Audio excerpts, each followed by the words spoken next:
नमस्कार।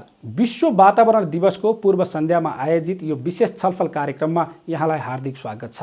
प्रत्येक वर्षको जुन 5 लाई वातावरण दिवसका रूपमा विश्वभरि नै विविध कार्यक्रम गरी सम्पन्न गरिन्छ र नेपालमा पनि यससँग सम्बन्धित कार्यक्रमहरू आयोजना हुँदै आएका छन्।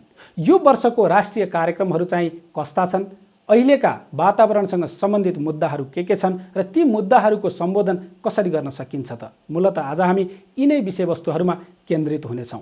कोभिड-19 को जोखिमका कारणले गर्दा हामी यो कार्यक्रमलाई अनलाइनका माध्यमबाट सम्पन्न गर्न गइराखेका छौँ र यो सवालमा छलफल गर्नका लागि आज हामीले दुईजना अतिथिहरूलाई आमन्त्रण गरेका छौँ। हामीसँग हुनुहुन्छ वन तथा वातावरण मन्त्रालयका प्रवक्ता तथा सहसचिव डाक्टर बुद्धिसागर पौडेल। पौडेल सर, यहाँलाई कार्यक्रममा हार्दिक स्वागत छ। धन्यवाद। त्यसैगरी हामीसँग हुनुहुन्छ वातावरणविद तथा अनुसन्धानकर्ता सनत अधिकारी। यहाँलाई पनि कार्यक्रममा हार्दिक स्वागत गर्न चाहन्छु। धन्यवाद, नमस्कार। आजको कार्यक्रमको सुरुवात चाहिँ म डाक्टर साहबबाट सुरु गर्न चाहन्छु। अहिले विश्व वातावरण दिवसको सन्दर्भमा राष्ट्रिय कार्यक्रमहरू के छ, हामीले कसरी यो दिवस सम्पन्न गर्न गइराखेका छौँ, कृपया यसका बारेमा अलिकति प्रश्न पारिदिनुहोस् न। हस्, धन्यवाद। ग्लोबल पेन्डेमिक कोभिड-19 को, त्यस्तै चाहिँ तपाईको क्लाइमेटको हिसाबले, त्यस्तै बायोडाइभर्सिटीको हिसाबले, त्यस्तै चाहिँ तपाईको यो अरू इन्भाइरोमेन्टल चेन्जेसहरूको हिसाबले हामी चाहिँ एकदम क्रिटिकल टाइममा अहिले आइपुगेका छौँ। खास गरी पारिस्थितिकीय प्रणालीहरूको बारेमा, वातावरण संरक्षणको बारेमा र चाहिँ तपाईको चाहिँ अब हाम्रा चाहिँ यो बिहेभियरहरू, हाम्रा सोचहरू, हाम्रा तरिकाहरू चाहिँ अलिकति फरक तरिकाले जानु पर्यो। अहिलेसम्मको एज युजुअल बिजनेस एज युजुअलमा चाहिँ हामी चाहिँ अब अगाडि नपुग्ने भयौँ, हामीले धेरै नै चाहिँ नष्ट गरिसक्यौँ। त्यसले गर्दाखेरि हामी चाहिँ अब यो रेस्टोरेसनको बाटोमा जानु पर्यो भन्ने यो मेसेजलाई हामी चाहिँ यो अनलाइन अन्तर्क्रिया, छलफल, यो बहस होइन को तरिकाले चाहिँ हामी मनाउँदैछौँ। यस वर्ष एउटा यथार्थ के छ भने कार्यक्रमहरू प्रशस्तै हुने, नीतिगत रूपमा चाहिँ सम्बोधन हुने, तर व्यवहारिक रूपमा फेरि वातावरणको, हाम्रो पर्यावरणको अवस्था चाहिँ दिनदिनै अझ भत्किँदै जाने, बिग्रिँदै जाने, अरू चुनौतीहरू आइराख्ने। कागजमा भएका नीति नियमले त व्यवहारमा खासै असर पर्दैन रहेछ नि त, होइन डाक्टर साहब? यो हाम्रो सबैको जिम्मेवारी हो। यो सरकारले मात्रै गर्ने होइन, यो एउटाले गर्ने होइन, अर्को तहले मात्रै गर्ने होइन, यो सबैको सेयर्ड रेस्पोन्सिबिलिटी होइन। हरेक व्यक्तिले, हरेक टोलले, हरेक गाउँले, हरेक स्थानीय तहले गर्यो भने बल्ल चाहिँ, हरेक कन्ट्रीले गर्यो भने बल्ल यो ग्लोबल समस्याहरूको चाहिँ समाधान निस्किन्छ। त्यसले गर्दा यसमा के हुँदो रहेछ भन्दाखेरि यो मैले कति पो गर्न सक्छु र मैले गरेर के पो हुन्छ र होइन, यत्रो ठुलो समस्या मबाट मैले नगरे पनि हुन्छ भन्ने जस्तो यो चाहिँ सेयर रेस्पोन्सिबिलिटीको फिलिङ चाहिँ हामी कहाँ चाहिँ अलिकति कमी भयो होइन। तर पनि फेरि हामीसँग उपलब्धि प्रगति नभएकै पनि होइन। हुन्छ डाक्टर साहब, म एकछिनमा आउँछु तपाईँकोमा। म सनत सरकोमा जोडिन चाहन्छु एकैछिन। तपाईँ वातावरणको क्षेत्रमा लामो समयदेखि अध्ययन गरिराख्नु भएको छ। नेपालको सन्दर्भमा तपाईँले देख्नु भएको वातावरणसँग सम्बन्धित सबैभन्दा ठुलो चुनौती के हो? अहिलेको नेपालको कन्टेक्स्टबाट भन्नुपर्दाखेरि चाहिँ मैले इन्भाइरोमेन्टल इस्युजलाई दुई भागमा विभाजित गरेर हेर्न चाहन्छु। म एउटा चाहिँ यो ग्रिन पार्ट भन्छ होइन, जुन चाहिँ यो जैव विविधता वन जङ्गलको क्षेत्र भयो। अर्को चाहिँ यो चाहिँ ग्रे एरिया भन्छ, जुन पोल्युसनको सेक्टरतिर पर्दछ। यो ग्रिन एरिया हेर्दाखेरि चाहिँ हामी चाहिँ सेटिस्फ्याक्ट्री अवस्थामा छौँ, हाम्रो चाहिँ भएका कामहरू उपलब्धिमूलक छन्, हाम्रो चाहिँ एउटा चाहिँ सन्तोषजनक अवस्थामा छौँ। तथापि त्यहाँभित्र पनि विभिन्न किसिमका समस्याहरू छन्, त्यो आफ्नो ठाउँमा छ। त्यो ग्रिन एरियामा चाहिँ एकदम ठुलो लगानी छ, राज्यको ठुलो संयन्त्रले काम गरिरहेको अवस्था छ। तर यो चाहिँ ग्रे एरिया जुन छ, यो पोल्युसन लगायतको क्षेत्रमा, यसमा चाहिँ हामी एकदम चुकिरहेको अवस्था हो। सँगसँगै हामीसँग यो अब यही ग्रे एरियाभित्र हेर्दाखेरि चाहिँ फोहोर मैला व्यवस्थापनलाई पनि हामीले चाहिँ सुदृढ ढङ्गले व्यवस्थापन गर्न सकिरहेको अवस्था छैन। हामी चाहिँ जुन ट्रेडिसनल चाहिँ एउटा चाहिँ मेकानिजमबाट ल्यान्डफिल साइड मार्फत चाहिँ हाम्रो चाहिँ फोहोर व्यवस्थापन गर्ने चाहिँ हाम्रो चाहिँ एउटा चाहिँ अभ्यास छ, त्यही अभ्यासलाई चाहिँ हामीले चाहिँ अब अहिले पनि अङ्गीकार गरिरहेको अवस्था छ। जसरी चाहिँ नगरपालिकाहरू विस्तारित हुँदैछन्, त्यसै गरी चाहिँ यो वातावरणीय समस्याहरू पनि देशव्यापी रूपमा विस्तारित हुँदैछौँ। हामी चाहिँ अब अहिले चाहिँ अब जुम्लाको चाहिँ जुम्ला बजार हेर्ने हो भने त्यहाँ पनि प्रदूषणको लेभल एकदमै बढिरहेको छ। त्यहाँबाट उत्सर्ज हुने फोहोरहरू चाहिँ सिधै अब चाहिँ त्यहाँको जुम्लाको तिला खोलामा छ। बजाङ जाउँ, बजाङको चाहिँ यहाँ चैनपुर बजारको अवस्था त्यस्तै छ। आजभन्दा 20 वर्ष अगाडि जुन किसिमको वातावरण समस्या हामीले चाहिँ एकदम कम भोग्नु परेको थियो भने अहिले चाहिँ अब एकदमै ठुलो भोगिरहेको छौँ। यही ट्रेन्डमा हाम्रो चाहिँ अभ्यासहरू यसरी जाने हो भने हाम्रो चाहिँ त्यही संस्थागत अवस्था हाम्रो पोलिसीहरू यसरी जाने भने अबको 20 वर्षमा पनि हामी एकदमै यो अपत्यारिलो हामीले नसोचेको चाहिँ के भन्छ समस्या हामीले बेहोर्नु पर्ने छ। हजुर, त्यसो भने हो चुनौती एकदमै बढेको छ, गर्ने के हो त्यसो भने यति बेला सुझाव के हो त? त्यसमा लगानी बढाउनु पर्यो, अवेरनेस बढाउनु पर्यो, संस्थागत सुधार गर्नु पर्यो, बानीमा सुधार गर्नु पर्यो, अन्तर्राष्ट्रिय सम्बन्ध के देख्नुहुन्छ तपाईँले जसले गर्दाखेरि चाहिँ तपाईँले बताइराख्नु भएको समस्याहरू समाधान हुने दिशामा जान्छ? मैले यसलाई दुई पाटोबाट हेर्छु। एउटा चाहिँ राज्य पक्षबाट गर्नुपर्ने कामहरू छन् केही, अर्को भनेको चाहिँ आम नागरिकलाई चाहिँ लेभ गर्नुपर्ने कामहरू छ। राज्य पक्षबाट गर्नुपर्ने कामहरू चाहिँ के छ भन्दाखेरि चाहिँ एउटा चाहिँ संस्थाको सुधार चाहिँ हाम्रो चाहिँ एकदम पहिलो आवश्यकता देख्छु म। इन्टरनेसनल प्र्याक्टिसहरू देख्ने हो भने चाहिँ विभिन्न देशहरूमा चाहिँ वातावरणको लागि चाहिँ एकदमै उच्च प्राथमिकताका साथ वातावरणलाई चाहिँ हेर्नको लागि चाहिँ अब एउटा चाहिँ छुट्टै एजेन्सीहरू अधिकांश देशहरूमा इन्भाइरोमेन्टल प्रोटेक्सन एजेन्सीको रूपमा चाहिँ संस्थाहरू क्रियाशील छन् भने इन्डियामा चाहिँ पोल्युसन कन्ट्रोल बोर्ड छ होइन। अब पाकिस्तानमा चाहिँ इन्भाइरोमेन्टल प्रोटेक्सन एजेन्सी छ, श्रीलङ्कामा चाहिँ इन्भाइरोमेन्टल अथोरिटी छ होइन। यस्ता संस्थाहरू छन् होइन। युरोप अमेरिकाको कुरा छोडिदिउँ, हाम्रो छिमेकी देशको कुरा गर्दाखेरि एउटा चाहिँ अहिले हाम्रो नेपालमा चाहिँ के छ भने वातावरण विभाग छ, तर त्यो वातावरण विभागको चाहिँ क्षेत्रगत अधिकारहरू चाहिँ एकदम लिमिटेड छ। उसले चाहिँ एउटा चाहिँ वायु प्रदूषणको हिसाबले अथवा चाहिँ अरू प्रदूषणको चाहिँ मापन गर्न सक्छ, तर त्यो प्रदूषण मापन गर्ने बाहेक उसको अधिकारको क्षेत्र छैन। त्यस कारणले अब यो अहिलेको वातावरण विभागले चाहिँ त्यो अहिलेको वातावरण समस्यालाई समाधान गर्न सक्दैन। त्यस कारणले हामी पनि एउटा संस्थागत सुदृढीकरण होइन लागि एउटा चाहिँ पोलिसी डिपार्चरतिर जानुपर्ने हुन्छ। म एकचोटि बुद्धि सर्कलमा जान चाहन्छु। अहिले जसरी सनत सरले राख्नुभयो, अलिकति हाम्रो संस्थागत संरचनाहरू वातावरण सुधारका सवालहरूसँग त्यति जोडिन सकेनन् कि भन्ने उहाँको जुन प्रश्न छ, स्थानीय निकायले कसरी यो वातावरणको सवाललाई सम्बोधन गर्छन् त भन्ने कुरा पनि अलिकति उहाँले उठाउनु भएको छ। यी सवालहरूलाई सम्बोधन कसरी गर्न सकिन्छ डाक्टर साहब? नेपालको संविधानले नै वातावरण संरक्षणलाई सबै तहको चाहिँ सरकारको जिम्मेवारीभित्र चाहिँ राखेको छ। र यसरी भन्दाखेरि तपाईँको चाहिँ एउटा हामीसँग एउटा विभागले चाहिँ केही गर्न सक्दैन। एउटा विभाग छ, 50 जना जति कर्मचारी हुनुहुन्छ, त्यसमा नि प्राविधिक चाहिँ केही कम हुनुहुन्छ, एउटा ल्याब छ। अब नेपालभरिमा गएर उहाँहरूले चाहिँ काम गर्ने भन्ने चाहिँ अलिकति चाहिँ त्यो अहिले भएको छैन, सम्भव छैन।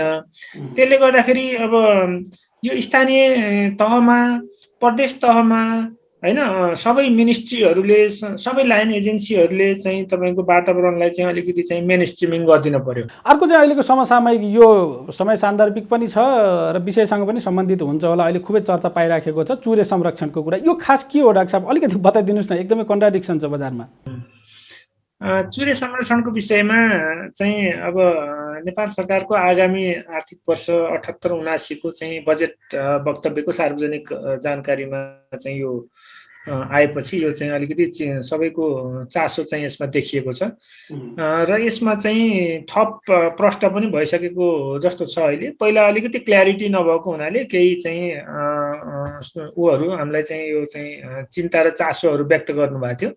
अहिले चाहिँ के भनिएको छ भन्दाखेरि यो चुरे हाम्रो विगतको अनुभवको आधारमा अब यो नीति सरकारले अवलम्बन गर्ने हो भने हाम्रो चुरे चाहिँ विनाश हुन्छ, यो चाहिँ अब यसको संरक्षण गर्नुपर्छ भनेर विभिन्न विचारहरू, विभिन्न समाचारहरू, विभिन्न चाहिँ उहरू आए होइन। यसलाई चाहिँ एउटा पोजिटिभ हिसाबले हेर्नुपर्छ। चुरे संरक्षणमा चाहिँ सबैले चासो दिएको देखियो अहिले होइन।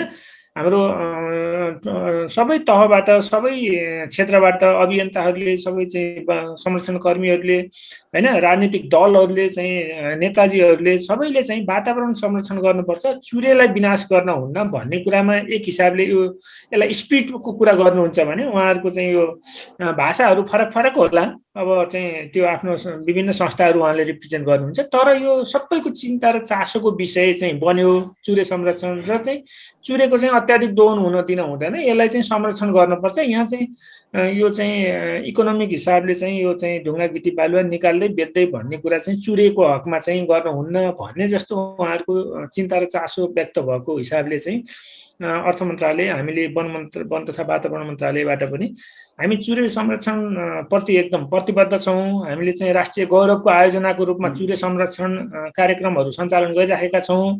गुरी योजना बनाएर हामीले चाहिँ तपाईँको चाहिँ यो एकीकृत नदी प्रणालीमा आधारित संरक्षणलाई फोकस गरेर हामीले काम गरिराखेका छौँ। त्यसले गर्दाखेरि हामी यो चाहिँ संरक्षणको जुन स्पिरिट छ त्यसलाई चाहिँ डिरेल हुन दिन्नौँ हामी नीति नियमहरू मापदण्डहरू अलिक कडा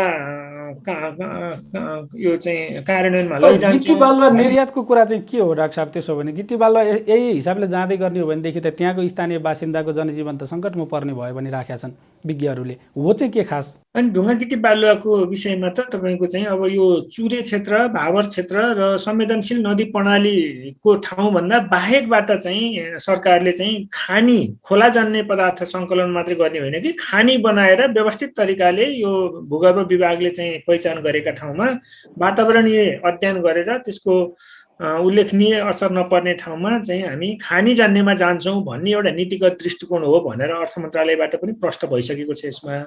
त्यसले गर्दाखेरि यो चुरेमा हामी चाहिँ यथाभावी गर्न खोजेको होइन भन्ने कुरा चाहिँ स्पष्ट भयो होइन।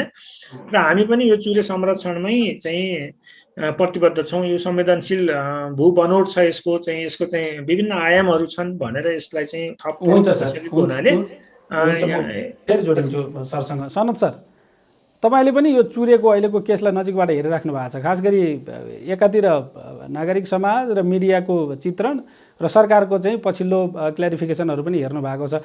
तपाईँको आँखाले हेर्दाखेरि चाहिँ चुरे संरक्षणको क्षेत्र र अहिले उठिरहेको सवालहरू कतातिर गइराखेको छ, के देख्नुहुन्छ तपाईँले? हाम्रो बुद्धि सरले भन्नुभएको कुरालाई म एग्री गर्छु। विभिन्न सङ्घ संस्था, विभिन्न व्यक्तिहरूले जसरी ध्यान आकर्षण गरे तापनि सबैको कमन इन्ट्रेस्ट भनेको चाहिँ चुरेलाई चाहिँ जोगाउनुपर्छ, चुरे जोगायो भने हाम्रो तराई चाहिँ बच्छ भन्ने एक मत चाहिँ सालाखाला सबै देखिया छ। यद्यपि केही हदसम्म केही राजनीतिक व्यक्तिबाट चाहिँ यसको चाहिँ अझै केही कुराहरूमा एङ्गेज रूपमा चाहिँ वक्तव्यबाजी, अब यो के भन्छ प्रधानमन्त्री कार्यका सल्लाहकारबाटै पनि अलिकति आएका छन्। यसमा चाहिँ अब अझै पनि हामीले चाहिँ खबरदारी गर्नुपर्ने अब नितान्त आवश्यक छ जस्तो लाग्छ। अर्को कुरा चाहिँ मेरो असहमति चाहिँ के छ भन्दाखेरि चाहिँ नेपाल एकदमै अब चाहिँ डेभलपमेन्टको फेजमा जाँदैछ। नेपाललाई एकदमै धेरै चाहिँ यो खानीजन्य ढुङ्गा गिटी बालुवा लगायत यो चुन ढुङ्गाको चाहिँ बाट चाहिँ सिमेन्ट प्रडक्सन गरेर नेपाललाई एकदमै धेरै चाहिँ अब चाहिँ यो निर्माण सामग्रीको आवश्यकता पर्छ। कयौँ महिनासम्म हाम्रा राष्ट्रिय गौरवका आयोजनाहरू चाहिँ यो निर्माण सामग्रीको अभावमा चाहिँ रोकिएका कुराहरू चाहिँ हामीलाई जग्दाएरै छन्। विभिन्न हरेक वर्ष जस्तो यस्ता न्युजहरू आइरहन्छन्। यस्तो अवस्थामा चाहिँ अब यो हामीले यो चाहिँ निर्माण सामग्री चाहिँ निर्यात गर्छु भनेर जुन लक्ष्य राखिएको छ, यो लक्ष्य चाहिँ अब कहाँबाट आयो भन्ने कुरा चाहिँ एकदम शङ्कास्पद छ। यो उसमा चाहिँ अब म सहमत हुन सक्दिनँ। म चाहिँ के भन्छु भने हाम्रो देशमा खपतको लागि चाहिँ हामीले चाहिँ व्यवस्थापन गर्नुपर्ने राज्यको दायित्व हो। कुन ठाउँबाट निकाल्दा चाहिँ वातावरण दृष्टिकोणले चाहिँ राम्रो हुन्छ त्यो चाहिँ अध्ययन गरेर त्यो भित्र चाहिँ अब जियोलोजिस्ट हुनु पर्यो, हाइड्रोलोजिस्ट हुनु पर्यो, इन्भाइरोमेन्टलिस्ट हुनु पर्यो, फरेस्टको टिम हुनु पर्यो। एउटा मल्टिडिसिप्लिनरी टिमबाट अध्ययनबाट चाहिँ आएको ठाउँहरूलाई प्रपोज गरेर चाहिँ हामीले चाहिँ उत्खनन गर्न सक्छौँ होइन। खानीमा जाने हो भने त्यो प्रक्रिया अप्नाएर अगाडि जानुपर्छ। यही प्रोसेसमा जाने भनेर 7 वर्ष अगाडि चाहिँ यो एक हदसम्म अगाडि बढेको कुरा पनि हो। तर कसरी आइदियो भन्दाखेरि चाहिँ अब यो चाहिँ अब हिजो मात्रै अब आएको कुरा अनुसार चाहिँ खानी विभागले 92 ठाउँमा चाहिँ प्रपोज गरिसकेको भन्ने कुरा छ, अध्ययनबाट भनेको छ। त्यो अध्ययन सार्वजनिक हुनु पर्यो, पब्लिकमा डोमेनमा त्यो चाहिँ रिपोर्ट आउनु पर्यो। त्योले कस्तो किसिमको इम्प्याक्ट पर्छ भने त सिभिल सोसाइटीमा भएका अरू सेक्टरका चाहिँ के भन्छ एक्सपर्टहरूले पनि त्यो चाहिँ रिपोर्ट हेर्न पाउनु पर्यो। अब महाभारतलाई पनि हामी त्यति धेरै बलियो पहाडको रूपमा लिन सक्दैनौँ। महाभारत पनि फ्राजाइल नै हो, यद्यपि चुरे भन्दा केही हदसम्म बलियो पहाडको रूपमा हामी लिन सक्छौँ। तर यो महाभारत भनेको चाहिँ यस्तो जटिल पहाड छ जसले चाहिँ हाम्रो चाहिँ तराई र मध्य पहाडको चाहिँ जनजीवनमा ठुलो सपोर्ट गरेको छ। खानेपानीको लागि होस्, कृषिको लागि होस् होइन, जनजीवनमा हाम्रो चाहिँ यो जीविकोपार्जनमा एकदमै ठुलो चाहिँ सपोर्ट गरिरहेको चाहिँ सपोर्टिभ भूमिका चाहिँ यो महाभारत पहाडले गरिरहेको छ। अब हामीले मै लगायतको चाहिँ टिमले गरेको अध्ययनबाट चाहिँ यो यो चुरे र विशेष गरी चाहिँ महाभारत रेन्जमा गरेको अध्ययनबाट चाहिँ पानीका मुहानहरू चाहिँ विगत 20 वर्षमा 70% मुहानहरूमा चाहिँ पानीको चाहिँ के भन्छ डिस्चार्जिङ घटिरहेको भन्ने हामीले तथ्य चाहिँ गरेका छौँ। यो चाहिँ के भन्छ इन्टरनेसनल वाटर पोलिसीबाट जर्नलबाट पनि पब्लिस भइसकेको छ, एउटा साइन्टिफिक डकुमेन्टको रूपमा आइसकेको छ। यस्तो किसिमको चाहिँ पानीको एउटा चाहिँ अब सङ्कट बढ्दै गएको रूपमा पनि होइन यो अब के भन्छ यसरी चाहिँ म्यासिभ रूपमा एकैचोटि 92 ठाउँमा चाहिँ के भन्छ उत्खनन गर्ने कुराहरू आएको छ। यो हाम्रो इन्टरनल डिमान्डको लागि हो भने ठिक छ, कुन ठाउँबाट गर्नुपर्ने प्रत्येक प्रदेशमा चाहिँ के भन्छ सम्भावित ठाउँहरू आइडेन्टिफाई गरेर अगाडि बढ्न सकिन्छ। तर निर्यातको लागि भनेर यो हाम्रो जेनेरेसनको लागि मात्रै फेरि यो त्यो रिसोर्स होइन, प्राकृतिक स्रोत भनेको त आगामी सन्ततिको लागि आगामी जेनेरेसनको लागि पनि हामीले राख्नुपर्छ। यो फेरि रिन्युएबल के भन्छ नवीकरणीय प्राकृतिक स्रोत पनि होइन होइन। यस्ता चाहिँ पहाड चट्टानहरू बस्नु चाहिँ अरबौँ वर्ष लाग्छ, हजारौँ वर्ष लाग्छ, लाखौँ वर्ष लाग्छ। यो नै हाम्रो चाहिँ आय स्रोतको चाहिँ मुख्य चाहिँ ठाउँ हो भन्ने कुरामा चाहिँ म चाहिँ सहमत हुन सक्दिनँ। हजुर, म बुद्धि सरकोमा जान चाहन्छु एकचोटि। अब यो चुरेको सवाल चाहिँ अहिले तपाईँले बताउनु भएको जस्तै यो राष्ट्रिय सवाल बन्यो, यसका बारेमा चासो बढ्यो भन्नुभएको छ। यसका बारेमा थप अरू प्रश्न हुँदै जाला, संरक्षणले उठाउनु भएको कुरा पनि बिस्तारै मन्त्रालय तहबाट नीतिगत तहबाट यसको सम्बोधन हुँदै जाला। अब अहिलेको कन्टेक्स्ट चाहिँ कोभिडबाट गुज्रिराखेका छौँ हामी, दिनदिनै कोभिडका चाहिँ केसहरू बढिराखेको छ र अघिल्लो वर्ष चाहिँ लकडाउन सुरु भएदेखि नै बहुतै चर्चा भयो। लकडाउनको कारणले गर्दाखेरि पर्यावरण चाहिँ सफा हुने भयो, वातावरण प्रदूषण घट्ने भयो भन्ने थियो, तर रिजल्ट अलिकति नेगेटिभ जस्तो आइदियो। पछि यो कोभिडको सवाल र वातावरण संरक्षणको सवाल एकअर्कामा जोडिन्छ कि जोडिँदैन, तपाईँहरूले यसलाई कसरी विश्लेषण गर्नुभएको छ बुद्धि सर? यसमा अन्तर्राष्ट्रिय अध्ययनहरू पनि अहिले भएका छन् र यो कोभिड-19 भनेको चाहिँ तपाईँको चाहिँ यो जुनोटिक डिजिज भनेको जङ्गली जनावरबाट मानिसमा सरेर अनि मानिस टु मानिस सर्दै चाहिँ अहिले चाहिँ यो संसारलाई होइन अहिलेको चाहिँ यो यति फास्ट स्प्रेड भएको छ कि तपाईँको चाहिँ कोही पनि चाहिँ अछुतो छैन, सबै कन्ट्रीहरूलाई यसले तहस नहस बनायो भनेपछि यसको एक हिसाबले यसलाई चाहिँ तपाईँको चाहिँ यो प्रकृतिमाथि मानिसले चाहिँ जुन चाहिँ धेरै दोहन गर्यो अथवा तपाईँको चाहिँ यो अल्टरेसनहरू डिग्रेडेसनहरू गर्यो, ल्यान्ड डिग्रेडेसन, यो चाहिँ डिफोरेस्टेसन चाहिँ जुन चाहिँ भएको छ होइन। हामीमा चाहिँ नेपालको कन्टेक्स्टमा भन्यो भने त्यति धेरै चाहिँ समस्या छैन यो क्षेत्रमा, तपाईँको डिफोरेस्टेसनको हामीसँग त्यति धेरै समस्या छैन। तर चाहिँ ग्लोबली हेर्ने हो भने अहिले पनि झन्डै चाहिँ 4.7 मिलियन हेक्टर फरेस्ट चाहिँ पर इयर चाहिँ डिफोरेस्टेसन भएको छ भन्छ होइन। त्यसले गर्दा बायोडाइभर्सिटी त्यसरी नै लस भइरहेछ, ल्यान्डहरू डिग्रेड भइरहेछ होइन, पोल्युसन बढिरहेछ भनेपछि यी सबै चाहिँ यो नेचरलाई हामीले चाहिँ तपाईँको चाहिँ धेरै नै चाहिँ तहस नहस पार्यौँ यो विगतको होइन 4-5 दशकमा। त्यसले गर्दाखेरि कोभिड-19 जस्ता जुनोटिक डिजिजहरू यो होइन हामीले यसरी नै प्रकृतिमाथि चाहिँ तपाईँको चाहिँ अब यसलाई बिथोल्दै जाने हो भनेदेखि हामीले यो बाहेक अरू यस्ता महामारीहरू पनि खप्नुपर्छ भनेर अहिले चाहिँ इन्टरनेसनल स्केलमा पनि अध्ययनहरू भएका छन् र यसलाई चाहिँ वन विनाश र प्रकृतिमाथिको हामीले गरेको चाहिँ यो अत्याधिक दोहन अतिक्रमणसँग लगेर एकदम राम्रो चाहिँ यसको चाहिँ रिलेसनसिप छ। अब हामी चाहिँ हाम्रो आनी बानी सबै सुधारेर हामी चाहिँ के गर्नुपर्छ भन्दाखेरि प्रकृतिलाई चाहिँ तपाईँको चाहिँ रिस्टोर गर्नुपर्छ। त्यही कन्टेक्स्टमा पनि अहिले चाहिँ तपाईँको चाहिँ यो इकोसिस्टम रेस्टोरेसन भनेको छ, हामीसँग जे छ त्यो जोगाउनु पर्यो।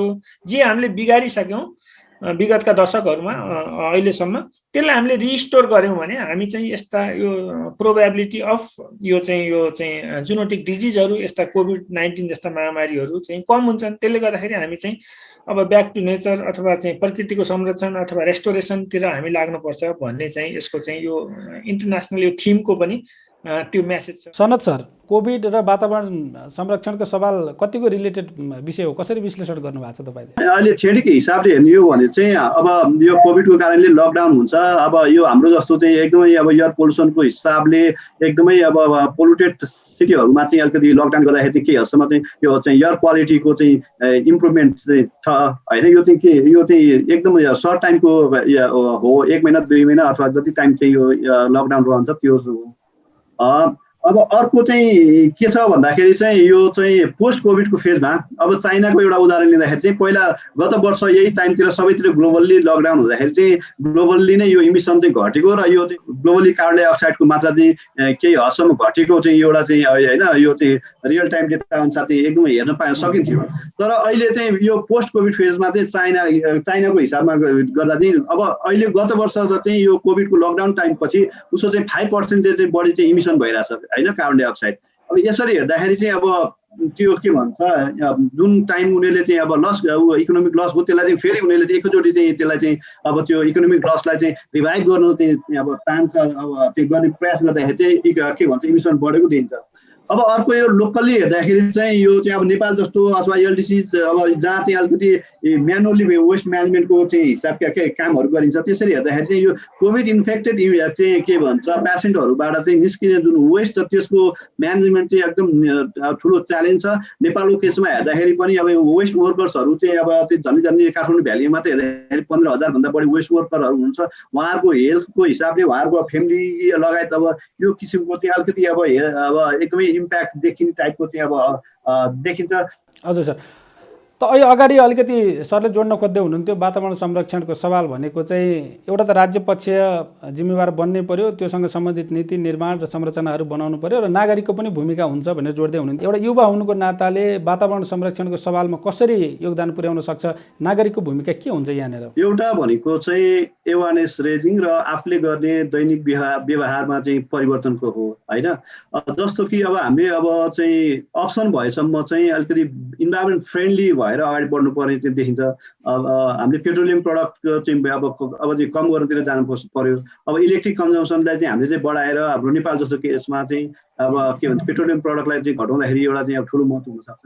अब यो प्लास्टिक ब्याग्सहरू हुन्छ त्यसलाई चाहिँ अब सहीसँग एभोइड गरेर चाहिँ अब अलिकति रियुजेबल टाइपका चाहिँ अथवा चाहिँ यो चाहिँ यो के भन्छ खबडाका ब्यागहरू होइन, यो चाहिँ हाम्रो जनजीवनमा प्रयोग हुने विभिन्न किसिमका साना साना कामहरूबाट पनि हामीले चाहिँ ठुलो एउटा चाहिँ परिवर्तन ल्याउन सक्छौँ। एउटा यो पाटो छ है। सँगसँगै एज अ युथको रूपमा केहरू चाहिन्छ भन्दाखेरि अब यो चाहिँ पब्लिक एवारनेस नै हो। अर्को चाहिँ अब यो चाहिँ 1 नम्बर हो भने अर्को 2 नम्बरमा चाहिँ म के भन्छु भन्दाखेरि यो इन्भाइरोमेन्टल जस्टिसलाई चाहिँ हामीले चाहिँ नागरिकले पनि अब चाहिँ उठाउनु पर्ने चाहिँ अब चाहिँ नेपालमा पनि आवश्यक भएको छ। इन्भाइरोमेन्टल जस्टिस भन्ने चाहिँ शब्द नेपालमा त्यति धेरै चाहिँ बहसमा आउँदैन। वायु प्रदूषणको हिसाब हेर्दाखेरि चाहिँ एयर क्वालिटी इन्डेक्स चाहिँ 300 भन्दा माथि गयो भने चाहिँ यो चाहिँ एकदमै अब इमर्जेन्सी अथवा आपतकालीन अवस्था हो। यसको लागि चाहिँ अब पूर्ण रूपमा लकडाउन गरेर चाहिँ बस्नुपर्छ भनेर चाहिँ हाम्रो कानुनी दस्तावेज योजनाहरू पनि भन्छन् होइन। विश्वव्यापी मान्यता पनि त्यही छ। तर हामी चाहिँ अब के चुप्पो लाएर घरभित्र बस्ने भन्दा बाहेक अरू के विकल्प चाहिँ हामीले चाहिँ गत अप्रिलमा चाहिँ पाउन सकेनौँ। 2 हप्तासम्म चाहिँ एयर पोल्युसनको त्यो लेभलमा बस्नु भनेको चाहिँ एकदमै यो चाहिँ एज अ नागरिकले चाहिँ अब जुन इन्भाइरोमेन्टल जस्टिस पाउनु पर्ने हो त्यो साथ चाहिँ राज्य एकदम बेखबर भएको जस्तो देखियो। म बुद्धि सरकोमा जान चाहन्छु। हामी कार्यक्रमको अन्तिममा पनि छौँ। खास गरी यो जलवायु परिवर्तनको कुरा र त्यसमा पनि कार्बन उत्सर्जनको कुरामा चाहिँ नेपाल जस्तो देशको एकदमै नगण्य भूमिका हुने तर प्रभावको हिसाबले हेर्ने हो भनेदेखि फेरि अति प्रभावित देशको रूपमा नेपाल पर्ने तथ्याङ्कहरू हामीले हेर्ने गरेका छौँ। यति बेला नेपाल जस्तो देशले, हाम्रो सरकारले र अहिले सनद सरले भन्नुभयो जस्तो हाम्रो नागरिक स्थानीय समुदायले के कुरामा ध्यान दियो भनेदेखि चाहिँ कार्बन उत्सर्जनको दरलाई कम गर्न सक्छौँ र सँगसँगै जसरी यो वातावरण परिवर्तन भइराखेको छ, जलवायु परिवर्तन भइराखेको छ, त्यो सँगसँगै आफ्नो जनजीवनहरूलाई अनुकूल बनाएर लान सकिन्छ। यति बेला राष्ट्रिय प्रयत्नहरू कता केन्द्रित गर्नु पर्ला डाक्टर साहब? अहिले हामीले चाहिँ अब तपाईँको भर्खरै नेपाल सरकारले यो उत्सर्जन न्यूनीकरण कार्यक्रम अहिले सञ्चालन भइराखेको छ। तपाईँको चाहिँ हाम्रो 13 जिल्लामा तराई भूपरिधि क्षेत्रका 13 जिल्लाबाट तपाईँको चाहिँ कार्बन उत्सर्जन कम गर्ने र सो बापत चाहिँ अन्तर्राष्ट्रिय वित्तमा पहुँच लिने भनेर एउटा चाहिँ सम्झौता पनि भएको छ। भनेपछि हामीले यो स्थानीय स्तरमा एउटा व्यक्तिले गर्न सक्ने कुरा के हो भन्दाखेरि यो हामीले कहाँबाट सुरु गरौँ भन्दाखेरि यो प्लान्टेसनलाई व्यापक बनाऊ, यो रुख रोप्ने वृक्षारोपण गर्ने भनेको कुरा यो चाहिँ यसको चाहिँ 2 किसिमको यसको धेरै फाइदा छ। तर मैले यहाँ 2 किसिमको किन भन्दाखेरि यो चाहिँ अब हाम्रो वातावरणीय हिसाबले चाहिँ यसको चाहिँ यो इकोलोजिकल सर्भिसेसहरू यसको होइन र यसले चाहिँ कार्बन चाहिँ क्याप्चर गर्ने चाहिँ जुन चाहिँ यसले कार्बन क्याप्चर गर्छ त्यसले गर्दाखेरि हाम्रो चाहिँ यो के अरे ग्लोबल सोल्युसन, ग्लोबल प्रब्लमको यो लोकल सोल्युसन भनेको हामीले चाहिँ वृक्षारोपण गर्ने। सबै व्यक्तिले एक वटा मात्रै रुख रोप्यो भने पनि अहिले चाहिँ 3 करोड रुख रोपिन्छ। भनेपछि हामीले चाहिँ हाम्रो छेउछाउमा होइन, हाम्रो घरमा, हाम्रो गार्डनमा, खाली जग्गामा जहाँ पाइन्छ हामीले चाहिँ वृक्षारोपण गरौँ। अनि अर्को कुरा भनेको चाहिँ तपाईँको चाहिँ यो अब पोल्युसन कन्ट्रोलको कुरा छ जुन सनदजीले पनि ब्राउन सेक्टरमा अलिकति चाहिँ हाम्रा कम भएको छ भन्नुभएको छ। त्यसले गर्दाखेरि हामीले सकभर चाहिँ यो चाहिँ तपाईँको चाहिँ अब यो मोर इमिसन गराउने चाहिँ तपाईँको ग्यासहरू होइन, पेट्रोलियम पदार्थहरू यिनीहरूको चाहिँ खपत कम गरेर हाम्रो चाहिँ क्लिन इनर्जीमा अब हामी जाँदै पनि छौँ होइन। अब इलेक्ट्रिक भेहिकलको कुरा भयो, अरू चाहिँ कुकिङ कुराहरू पनि चाहिँ हाम्रो चाहिँ अहिले पनि चाहिँ तपाईँको फ्युल बेस्ड छ धेरै ठाउँमा। व्यक्तिले चाहिँ काम गर्यो भनेदेखि मात्रै चाहिँ यो समाधान हुन्छ। अर्कोले गरिदिन्छ, सरकारले गरिदिन्छ होइन, मेरो त टोल समिति छ त्यसले गर्छ वातावरण भनेर हुँदैन। यो चाहिँ हरेक व्यक्तिले गर्नुपर्ने जस्तो मलाई लाग्छ। यो विश्व वातावरण दिवसकै सन्दर्भमा यो हाम्रो अहिले छलफल हेरिराख्नु भएका हाम्रा दर्शकहरूलाई तपाईँको विशेष सन्देश केही छ भने कृपया। वातावरण संरक्षणको लागि हामीले चाहिँ अहिलेदेखि सुरु गर्नुपर्छ।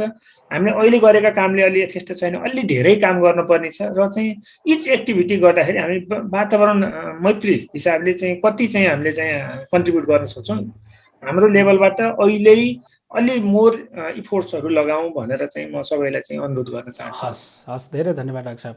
सनत सर, विश्व वातावरण दिवसका सन्दर्भमा तपाईँको सन्देश।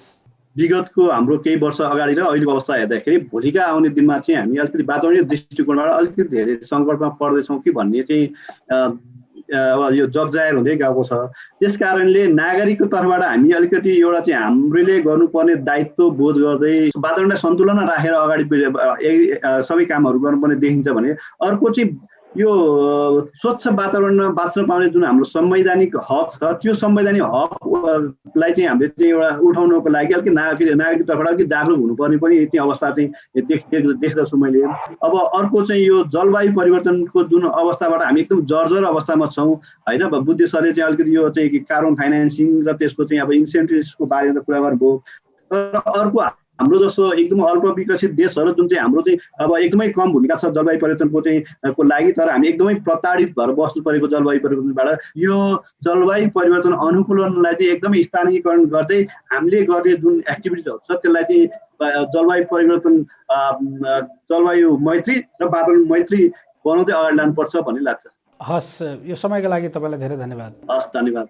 हुन्छ, यो वातावरण दिवसका सन्दर्भमा आयोजना गरिएको विशेष छलफल कार्यक्रममा सहभागी भइदिनु भयो। म यहाँहरू दुवैजनालाई हार्दिक धन्यवाद दिन चाहन्छु। हस्, धन्यवाद।